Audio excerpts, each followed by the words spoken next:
எனக்கு வந்துட்டு எல்ஜிபிடினா என்னன்னு கிளியராக தெரியும், சில பேருக்கு தெரியாது. So let me explain. L அப்படின்னா லெஸ்பியனிசம் அப்படின்னு சொல்லுவாங்க. ஒரு பெண் இன்னொரு பெண்ணை திருமணம் செய்து கொள்வது. ஓகே.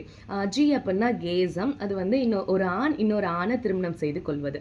அதுக்கப்புறமா வந்துட்டு பைசெக்ஷுவல் அப்படின்னா ஒருத்தவங்களுக்கு ஆண் மேலேயும் பெண் மேலே 2 பேர் மேலேயும் ஈர்ப்பு இருக்கும். ஸோ அதான் பைசெக்ஷுவல். ஓகே. அதுக்கப்புறமா டி வந்துட்டு டிரான்ஸ்ஜெண்டர் அப்படின்னு சொல்லுவாங்க. டிரான்ஸ்ஜெண்டர் வந்து நம்ம கொஞ்சம் பேருக்கு அவேர்னஸ் இருக்கும். டிரான்ஸ்ஜெண்டர் அப்படின்னா திருநங்கைகள் இல்லைனா திருநம்பிகள் அப்படின்னு சொல்கிறாங்க. அவங்க வந்துட்டு என்ன அப்படின்னா ஒரு ஆணாக இருக்கிறவங்க பெண்ணாக அவங்களோட ஹார்மோனல் சேஞ்சஸ் நடக்கிறது, அதுக்கப்புறமா பெண்ணாக இருக்கவங்களுக்கு ஆணோட ஹார்மோனல் சேஞ்சஸ் அந்த மாதிரி நடக்கிறது தான் வந்துட்டு இந்த டிரான்ஸ்ஜெண்டர்ஸ்.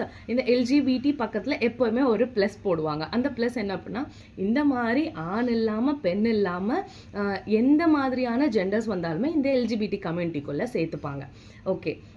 இந்த எல்ஜிபிடி வந்துட்டு கரெக்ட் இல்லையா, இதுக்கு நம்ம சப்போர்ட் பண்ணலாமா பண்ணக்கூடாதா அப்படின்னு சொல்லிட்டு எனக்கு வந்துட்டு அந்த க்ரோயிங் ஸ்டேஜில் வந்து நம்மளோட நான் க்ரோ ஆகுறப்ப தான் இது எல்லாமே புதுசாக வர ஆரம்பிச்சுது. ஸோ நான் க்ரோ ஆகுறப்ப இதெல்லாம் வந்துட்டு நம்ம அக்செப்ட் பண்ணலாமா பண்ண வேணாமான்னு சொல்லிட்டு நானே வந்து அதிகமாக யோசிச்சிருக்கேன்.